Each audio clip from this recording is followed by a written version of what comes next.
El 99% de las especies de nuestro planeta desapareció en una serie de catástrofes globales que llevaron la vida al borde de la extinción. Pero sin ellas, simplemente no estaríamos aquí. Poco después del nacimiento de la Tierra, una colisión de violencia inimaginable la transformó para siempre.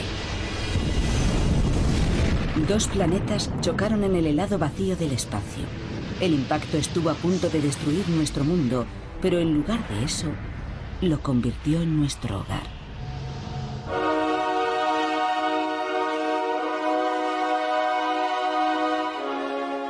Catástrofe, el nacimiento del planeta.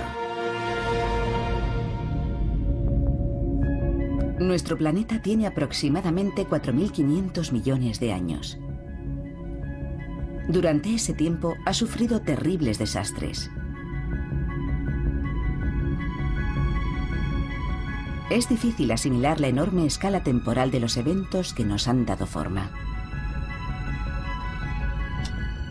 Para ponerla en perspectiva, imaginemos la totalidad de la violenta historia de la Tierra comprimida en las 24 horas que dura un día. Tan solo unos minutos después de medianoche, se produjo la primera catástrofe. Nuestro sistema solar ni siquiera había terminado de formarse. 20 protoplanetas orbitaban alrededor de una nueva estrella. Uno de ellos era la Tierra. Su aspecto era el de un infierno. No había agua ni oxígeno, y toda su superficie estaba envuelta en gases volcánicos tóxicos. Pero antes de que tuviera tiempo de estabilizarse, colisionó contra otro joven planeta en un impacto de proporciones bíblicas. La violenta colisión estuvo a punto de aniquilar a la joven Tierra. Pero en lugar de destruirla, desencadenó una serie de acontecimientos que dieron origen a la aparición de la vida.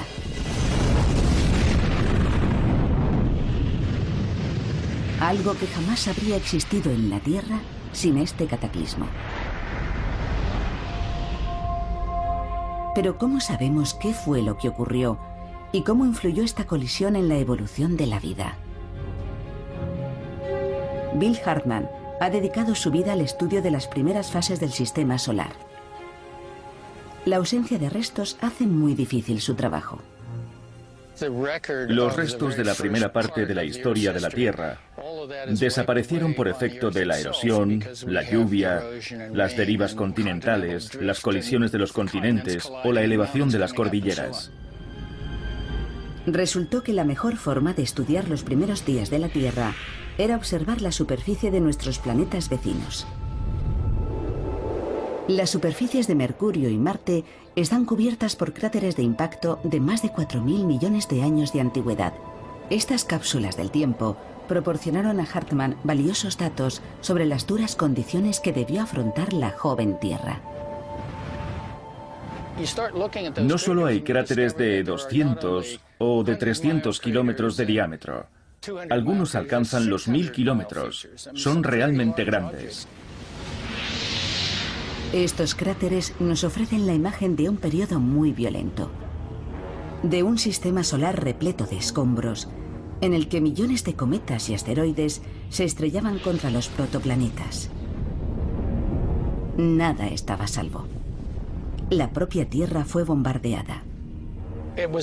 Esta ventana a los primeros momentos de nuestro sistema solar nos hizo comprender que la Tierra también fue el blanco de terribles impactos que podrían haber dañado gravemente el planeta.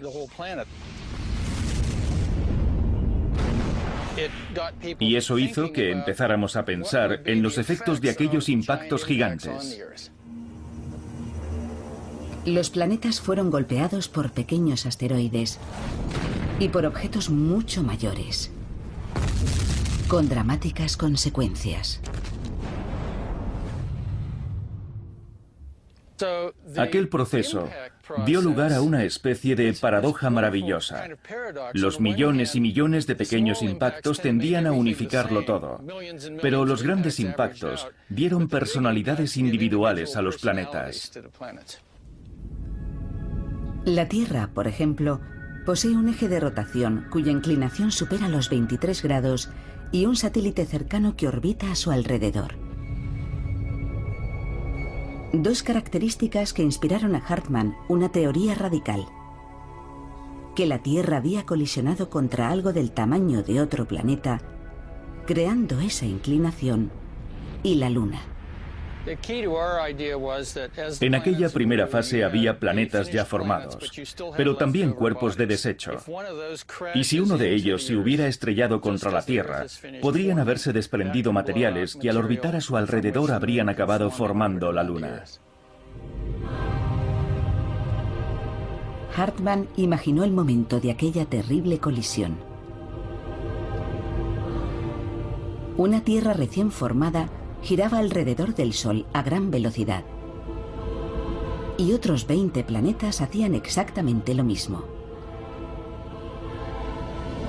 Uno de ellos, Theia, tenía aproximadamente el tamaño de Marte y giraba alrededor del Sol en la misma órbita que la Tierra. La colisión era inevitable. Theia se estrelló contra la Tierra a más de 30.000 kilómetros por hora, con la fuerza de miles de millones de bombas atómicas.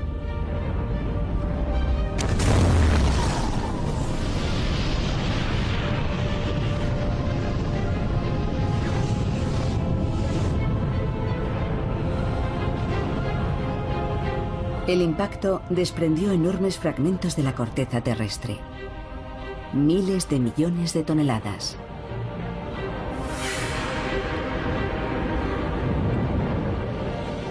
Un anillo de polvo y rocas fundidas comenzó a girar alrededor de la Tierra.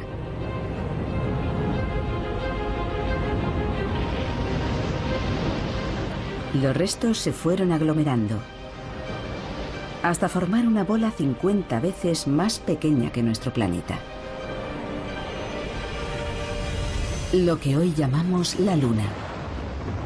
Hartmann lanzó esta idea en los años 60, pero la comunidad científica se resistió a aceptarla. Para los científicos, todo era un lento proceso geológico, como las montañas que se desgastan perdiendo minúsculos granos de arena. Y pensar que algo tan colosal como la Luna se hubiera formado como resultado de un solo evento era algo que les costaba asimilar.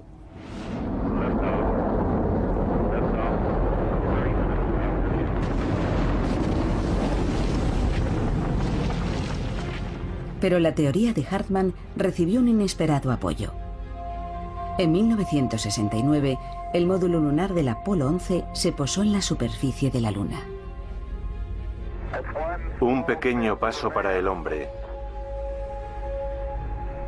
Un gran salto para la humanidad. Los astronautas americanos viajaron 6 veces a la Luna. Exploraron su superficie, recorrieron sus cráteres y trajeron a la Tierra 380 kilos de rocas lunares. Por primera vez, los científicos podían investigar de qué estaba hecha la Luna. Los resultados fueron sorprendentes. Su composición química era muy similar a la de la capa más externa de la corteza terrestre. Para los investigadores, este hallazgo resultó interesante, pero para Hartmann era una nueva prueba de su teoría. Tenemos una superficie rocosa y un gran impacto desprende todas esas rocas de la corteza. Esos materiales salen despedidos y forman la Luna.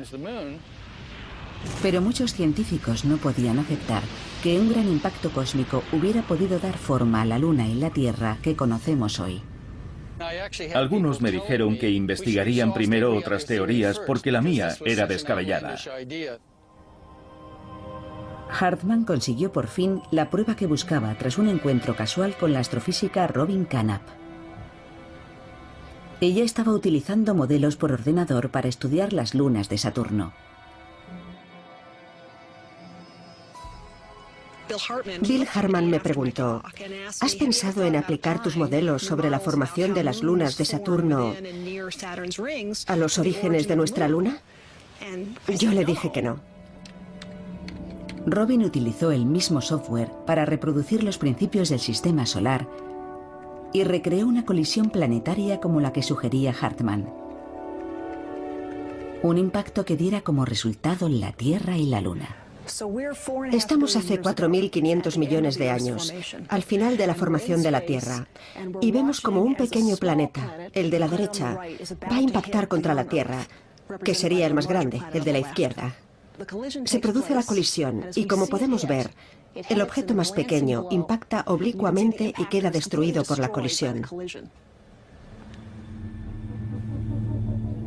Los modelos mostraron lo que pudo haber ocurrido durante la colisión. Theia, el planeta impactante, fue completamente aniquilado. La Tierra sobrevivió, por poco. El impacto fue tan violento que alteró la forma del planeta. La Tierra se comporta como una masa de roca fundida. Cuando el objeto la golpea, se genera algo parecido a una onda expansiva, como la que se produce cuando lanzamos una piedra a un lago en un ángulo oblicuo. Y esa onda se propaga por toda la superficie de la Tierra. La colisión provocó una gigantesca oleada de lava derretida. Esta colisión tan violenta genera energía suficiente para fundir la Tierra. Y de hecho, tras este impacto, la Tierra queda rodeada por una atmósfera de roca vaporizada. Billones de toneladas de escombros flotan en el espacio. El planeta impactante queda pulverizado, formando este largo brazo que se convierte en un disco que vemos aquí, casi de canto. Y a partir de ese disco se formará posteriormente la Luna. El modelo de Canap muestra que la Luna está formada por una mezcla de materiales de la Tierra y Theia. Entonces llamé a mi colega y le dije, no te lo vas a creer, pero he simulado el impacto de un planeta del tamaño de Marte a un ángulo de unos 45 grados. Y ha funcionado. Y él me dijo, será mejor que lo repitas. Así que hice nuevas simulaciones y quedó claro que ese tipo de impacto es el que creó un sistema como el de la Tierra y la Luna. Una nueva prueba de que la descabellada teoría de Hartman era correcta. Fue emocionante ver que sus modelos ratificaban que se podría haber formado un anillo de escombros alrededor de la Tierra, del que habría surgido la Luna. Hartman y Canap mostraron que nuestra Luna era el resultado de una violenta colisión cataclísmica entre Theia y la Tierra. La Tierra escapó de la destrucción total por muy poco. Pero la colisión desencadenó una asombrosa serie de eventos que transformaron el planeta. Primero se convirtió en un infierno climático, azotado por mareas gigantes. Pero estas condiciones también crearon los elementos básicos necesarios para la aparición de la vida.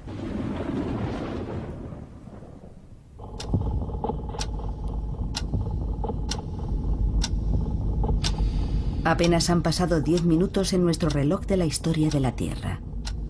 30 millones de años en tiempo real. El periodo más importante de la vida de nuestro planeta. La Tierra empezó a recuperarse de su colisión con Theia y los restos del desastre formaron la Luna.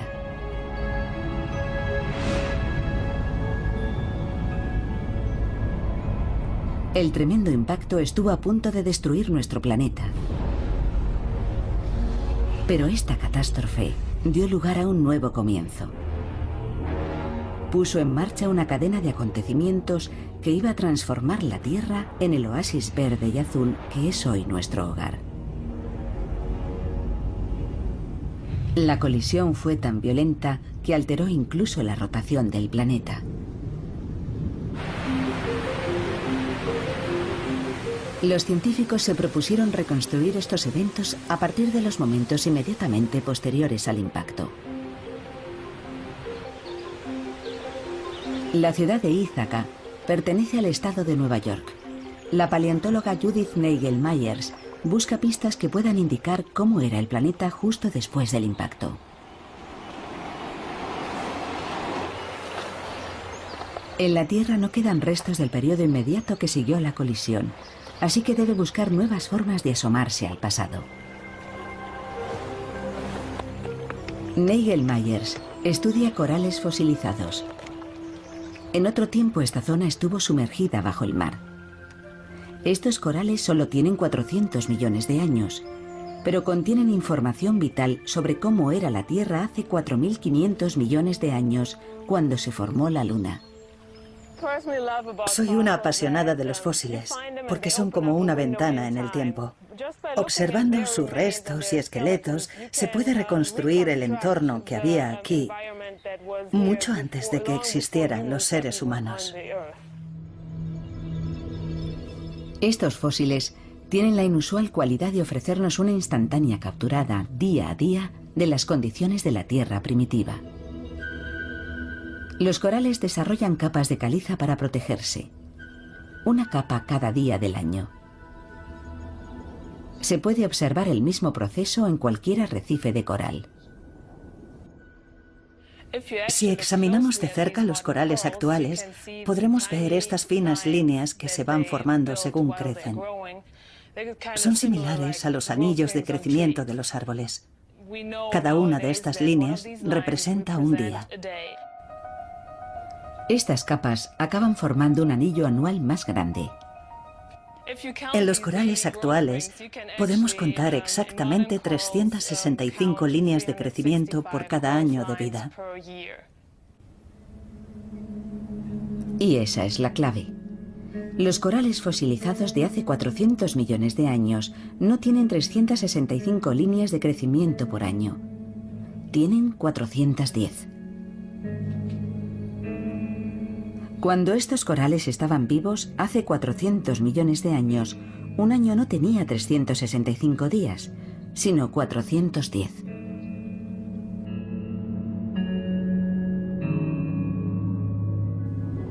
Pero se mida en días o en horas, la traslación de la Tierra alrededor del Sol nunca varía. La duración de un año siempre es constante. Por lo tanto, si hace millones de años un año tenía más días, los días debían ser más cortos. Eso significa que hace mucho tiempo, cuando este animal estaba vivo en el océano, los días de entonces tenían menos horas que los actuales. Hace 400 millones de años, un día tenía solo 21 horas. Y si los días eran más cortos, tenía que ser porque la Tierra giraba más deprisa. La velocidad de rotación de la Tierra hace 400 millones de años permite calcular su velocidad justo después de la colisión planetaria. Hace 4.400 millones de años, un día duraba 6 horas. El enorme impacto que creó nuestra Luna hizo girar a la Tierra a un ritmo 4 veces superior al actual. Fue el primer paso hacia la Tierra habitable en la que vivimos hoy. Nadie podría haberlo imaginado. Esta vertiginosa rotación desencadenó las peores condiciones climáticas que el planeta ha experimentado jamás. Colosales tormentas y huracanes asolaban su superficie. Parecía que la colisión con Theia había convertido la Tierra en un mundo inhabitable.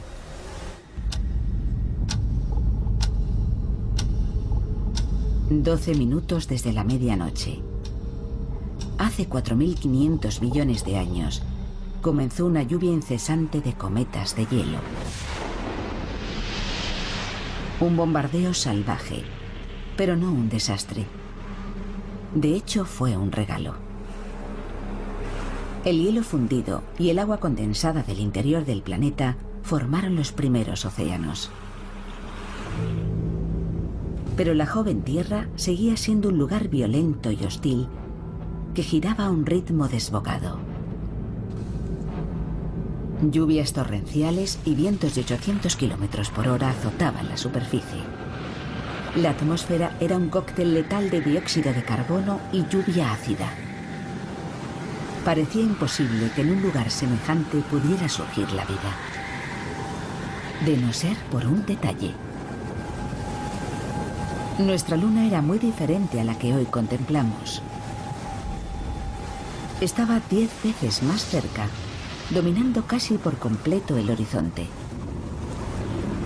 Era otra consecuencia de la gran colisión, pero esta vez su efecto fue positivo. Al estar tan cerca, su efecto gravitatorio era mucho más poderoso. Los nuevos océanos terrestres eran atraídos por una fuerza incontenible. Gigantescas mareas recorrían el planeta a cientos de kilómetros por hora. Se podría pensar que eso haría aún más difícil la aparición de la vida, pero no fue así. En realidad contribuyó a que surgieran los primeros seres vivos.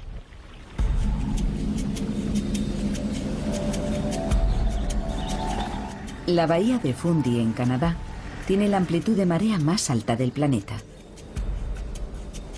En ocasiones llega a alcanzar los 15 metros. Es como un modelo a escala reducida de las gigantescas mareas que barrían la Tierra primitiva. El físico Neil Cummins ha venido aquí para estudiar este fenómeno, que puede revelarnos preciosa información sobre las mareas de nuestro lejano pasado.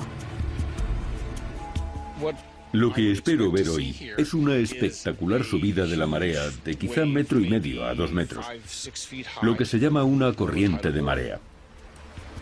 Cummins cree que debido a la mayor proximidad de la Luna, las antiguas mareas debieron ser mucho más altas y rápidas que las de la bahía de Fundy. La corriente de marea le permitirá estudiar el tipo de fuerzas que dieron forma a los paisajes terrestres, creando las condiciones para la aparición de la vida. Desde aquí se puede ver bien la corriente de marea. Ya empieza a formarse la ola. Sí, Ya veo la espuma. es absolutamente fascinante. Ya empieza a oírse, está como a 1 kilómetro. Tienes la sensación de que está ocurriendo algo que no se puede ver en ningún otro lugar. ¿Vamos hacia ella?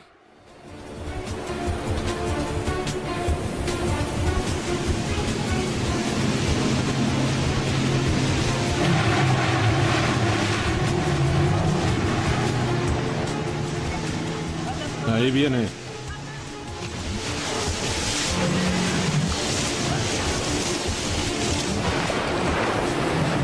Impresionante.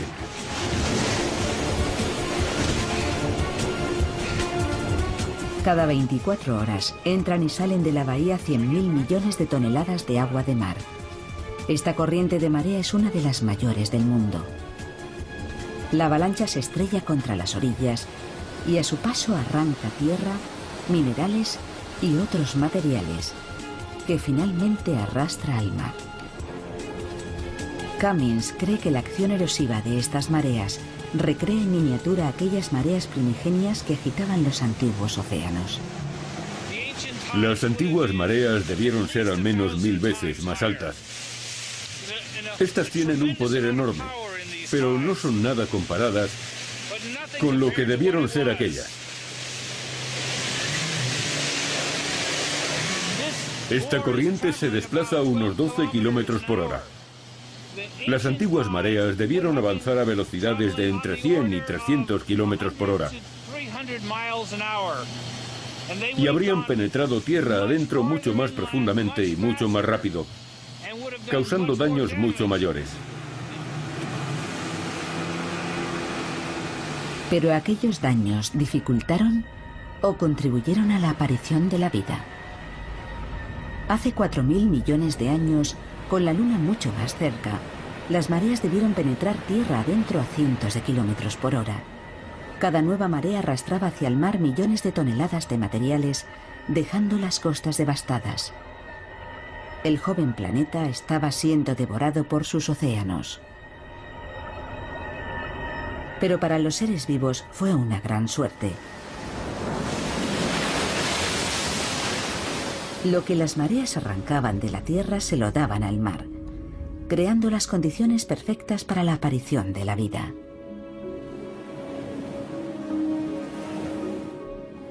Para que surgiera la vida, los océanos debían contener una gran cantidad de minerales que se combinaran e interactuaran libremente. Y eso solo pudo ser posible gracias a las mareas gigantes que provocó la Luna cuando estaba mucho más cerca. Las mareas arrancaron minerales y nutrientes de tierra firme y los mezclaron en los océanos, creando el caldo primordial.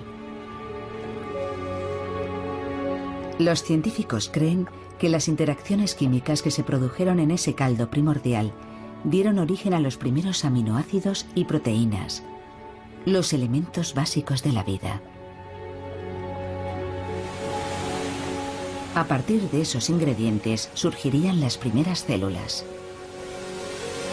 Una colisión titánica que estuvo a punto de destruir la Tierra puede que sea la razón de que todos nosotros estemos aquí. Aquella colisión nos dio la Luna y esta nos dio las mareas. Y sin mareas puede que nunca hubiese surgido la vida. Si no hubiera existido aquel proceso, habría habido muy poca erosión terrestre cerca de los océanos. Habría sido mucho más difícil que llegaran todas esas sustancias al océano en cantidad suficiente para que se crease el caldo primordial, la sopa primigenia, y apareciera la vida tan pronto como apareció.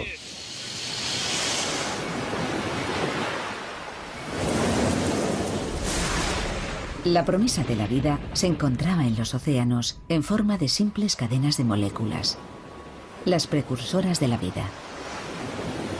Pero la superficie terrestre seguía siendo hostil. El planeta giraba vertiginosamente, el clima era caótico y las mareas demasiado violentas. Si no se suavizaba la influencia de la Luna, la evolución tendría que esperar indefinidamente.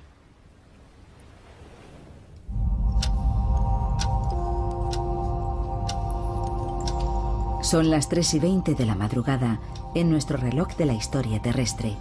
Han pasado 500 millones de años desde la gran colisión.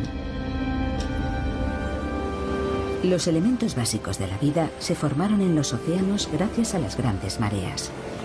Pero los mares eran demasiado turbulentos para que evolucionaran incluso los organismos unicelulares. Tuvo que ocurrir algo que calmase al planeta y permitiese que las primeras formas de vida dieran el siguiente paso. De no haber sido así, nosotros simplemente no existiríamos.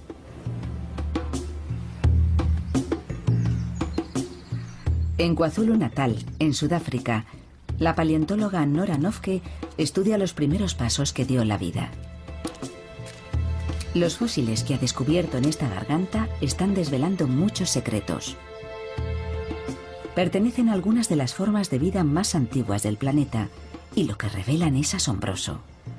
Hace 3.000 millones de años, las aguas del mar que cubría esta garganta estaban saturadas de bacterias.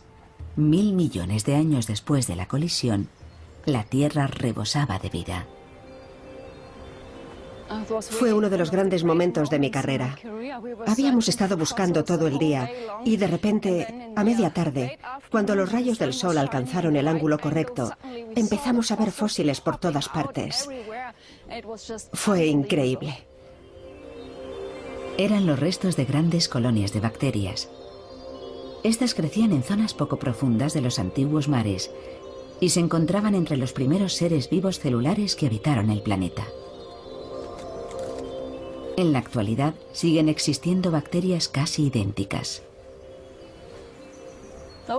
Estas son colonias de bacterias vivas. Las llamamos alfombras microbianas. Y es fácil ver por qué. Parecen pequeñas alfombras verdosas.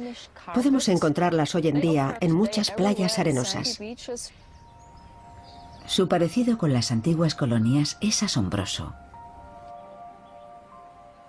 La superficie de la roca tiene un color verdoso, igual que la alfombra microbiana viva.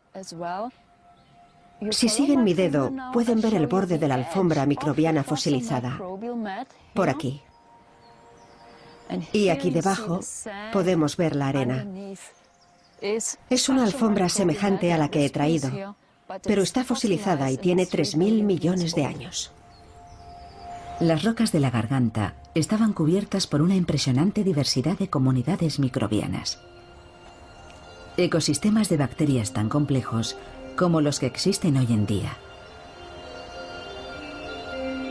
Pero estas rocas revelan algo más. No solo muestran cuándo se desarrolló la vida bacteriana, sino también cómo fue posible. Las huellas indican que el mar que las cubría no era uno de los violentos océanos que se formaron tras la colisión con Theia. Eran aguas tranquilas y poco profundas. La primera vez que vine aquí me fijé en estas ondulaciones y me parecieron iguales a las que podemos ver cuando paseamos hoy por cualquier playa. La arena forma las mismas estructuras. Cómo se han conservado me pareció extraordinario. Parece como si la marea acabara de retirarse. Pero estas ondulaciones tienen 3.000 millones de años. Es la instantánea fosilizada de un antiguo mar que acaricia suavemente la orilla, sin el menor rastro de mareas gigantes o vientos huracanados.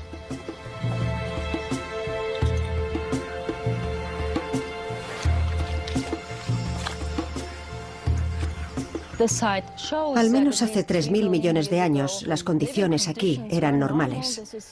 Este era un entorno apacible, en el que la vida podía evolucionar. Algo había hecho desaparecer las condiciones extremas y las violentas mareas, y lo había convertido en un entorno apto para la vida. La culpable, una vez más, había sido la Luna y su efecto gravitatorio sobre los océanos.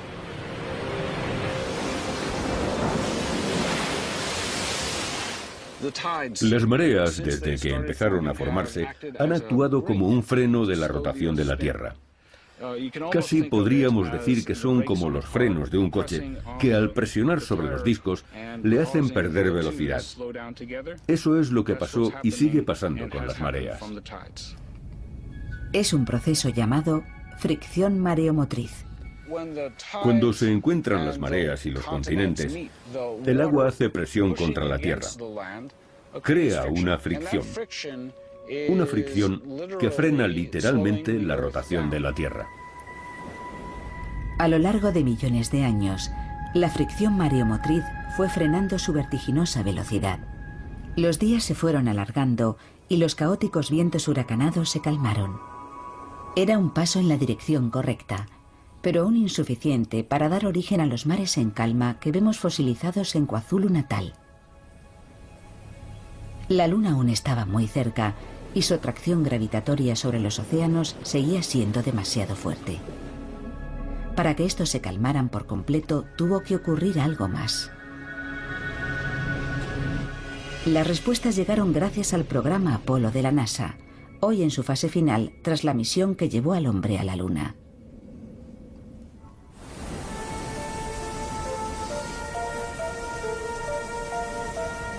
Este es el Observatorio McDonald, en el oeste de Texas.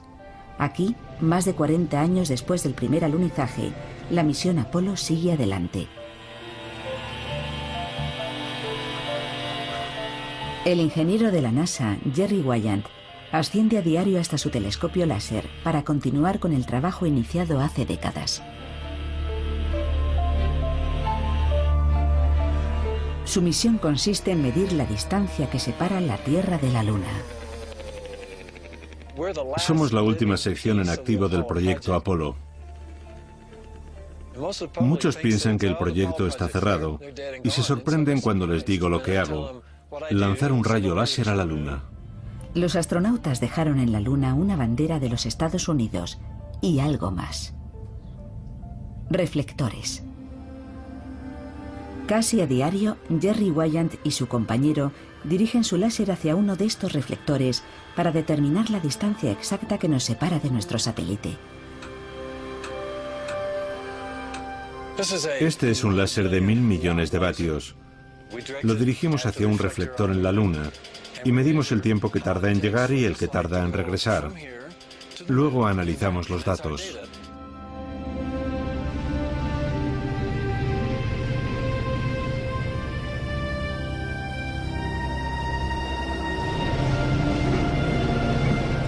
El láser mide el tiempo transcurrido con una precisión de 1 billonésima de segundo.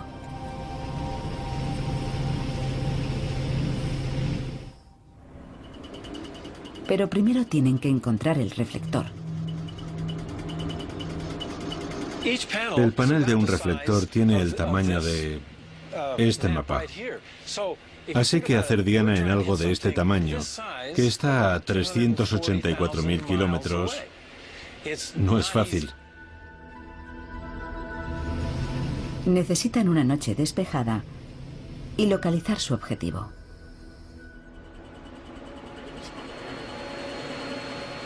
¿Parecen iguales? Sí, es fácil perderse. A veces tardan hasta 4 horas en localizar el reflector.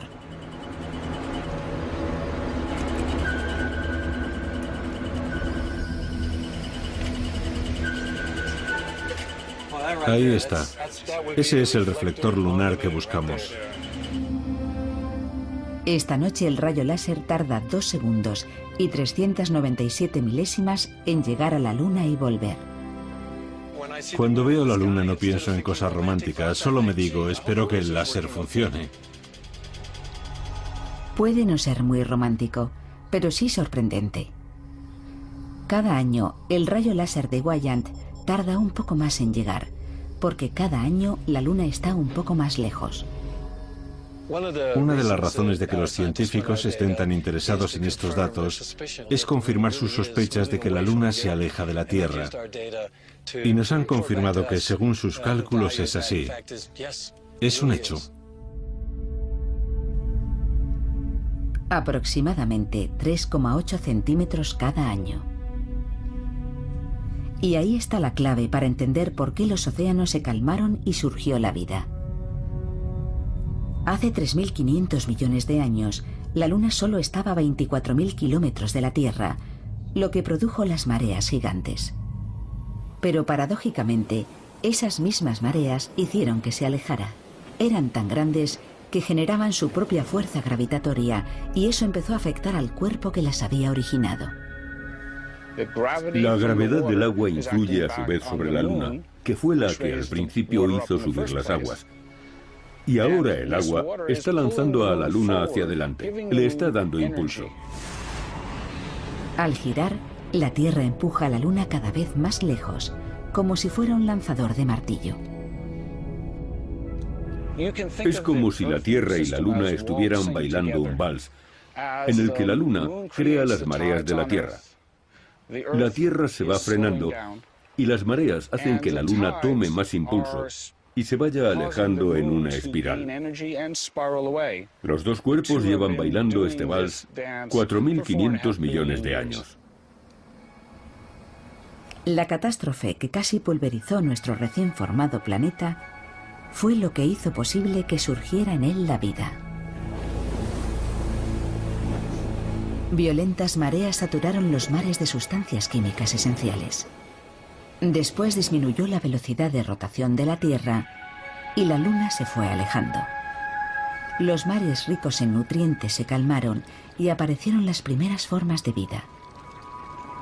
Pero cuando ésta empezaba a florecer, tuvo que enfrentarse a un nuevo desastre, una catástrofe que barrió la mayoría de las formas de vida del planeta, pero sin la cual nosotros no existiríamos. Algunas bacterias empezaron a liberar un gas altamente venenoso: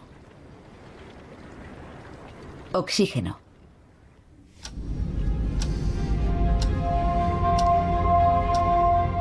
Son las 8:10 de la mañana en nuestro reloj planetario. Ya han pasado más de 1.000 millones de años desde la violenta colisión que estuvo a punto de destruir la Tierra.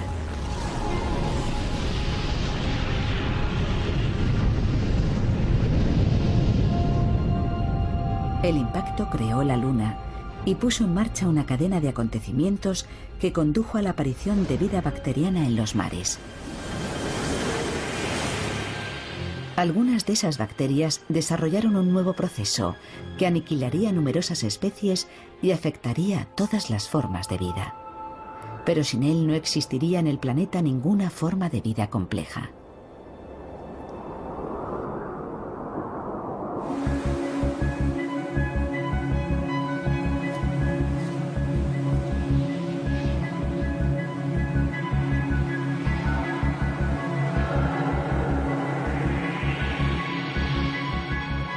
Este paisaje desolado es el desierto del norte de México y una ventana al pasado.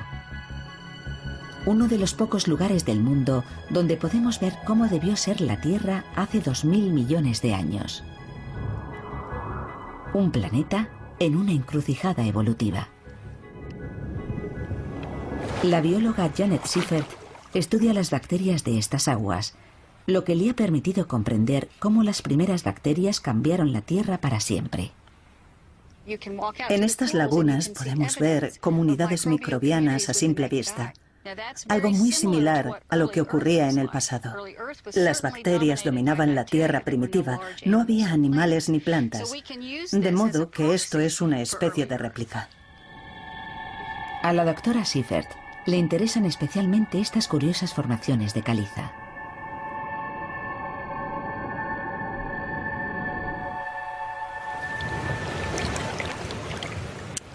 Esto es algo extraordinario.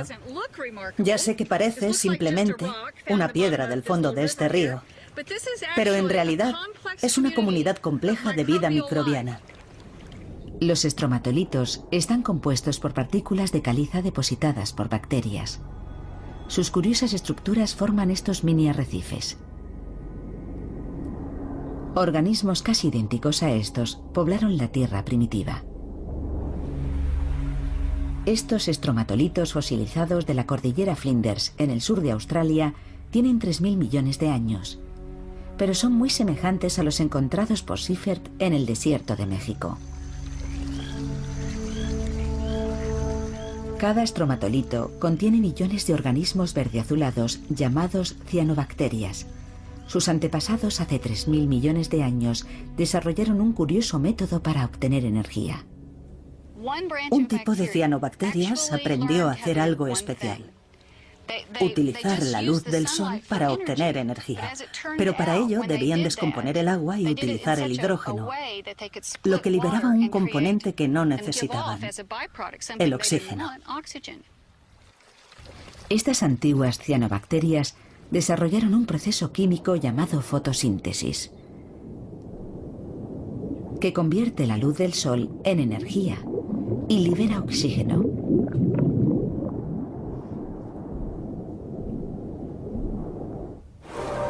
Fue una revolución biológica que cambió el planeta para siempre. Las cianobacterias bombearon oxígeno a los océanos y después a la atmósfera. Si hace 3000 millones de años no hubieran desarrollado la fotosíntesis, casi no habría oxígeno en la atmósfera actual. Sin las cianobacterias no podríamos haber evolucionado. Ellas son las responsables de que respiremos oxígeno. Cuando las cianobacterias empezaron a liberar oxígeno, cambiaron nuestro planeta para siempre. Cambiaron la forma en que la vida iba a evolucionar y cambiaron la atmósfera por completo. La producción de oxígeno hace 3000 millones de años lo cambió todo. Pero las bacterias que iniciaron el proceso siguen haciéndolo hoy en día. Recuerdo que la primera vez que buceé aquí, me fijé en las pequeñas burbujas que se formaban debajo de la masa de estromatolitos. Era increíble pensar que ese proceso que estaba viendo allí mismo fue lo que creó la atmósfera que respiramos hoy. Aquellas antiguas cianobacterias fueron las antepasadas de todas las plantas del mundo. La fotosíntesis fue un éxito extraordinario. Las bacterias florecieron y evolucionaron. Siempre relacionamos los microbios con algo malo, pero si las bacterias no hubieran conseguido procesar la energía del sol y liberar oxígeno, ni ustedes ni yo estaríamos aquí, porque eso fue lo que permitió la evolución de seres vivos complejos. Pero para los organismos que no pudieron adaptarse, el oxígeno significó la muerte. Empezó a liberarse aquel nuevo elemento, el oxígeno, y fue un veneno para la mayoría de los seres vivos del planeta. Lo que ocurrió fue realmente devastador. Todos debían intentar adaptarse a la presencia de oxígeno en la atmósfera. Unas pocas bacterias lo consiguieron. Y aquellas supervivientes fueron el origen de seres como nosotros. Me siento muy afortunada, porque si aquel gas venenoso que liberaron las cianobacterias no se hubiera acumulado en la atmósfera, yo no estaría aquí. De modo que esta gran innovación biológica que tuvo lugar hace 3.800 millones de años debería estar entre las que más ha beneficiado al ser humano. A las 8:12 de la mañana, la atmósfera ya contenía oxígeno y los océanos hervían de bacterias. La vida había comenzado, pero el origen de todo fue una catástrofe. El nacimiento de la vida puede parecer algo inevitable, pero no lo es en absoluto. Tal vez aquel gran impacto fue la única razón de que apareciera. Si hubiera ocurrido de forma ligeramente diferente, tal vez no existiríamos ninguno de nosotros. Si pensamos en los diferentes impactos que se podrían haber producido, dando como resultado sistemas Tierra-Luna mucho menos habitables que el nuestro, impresiona pensar que, en cierto sentido, tuvimos suerte. Y esa es la clave. Tuvimos suerte no solo con aquel primer gran impacto, sino en incontables ocasiones a lo largo de miles de millones de años. Lo que estamos constatando es que las catástrofes han jugado un papel muy importante en la evolución de la vida en la Tierra. Estamos al final de una larga cadena de eventos extraordinarios. Si se hubieran producido de cualquier otra forma, yo no estaría aquí, sentado en esta piedra. Solo hay una conclusión posible.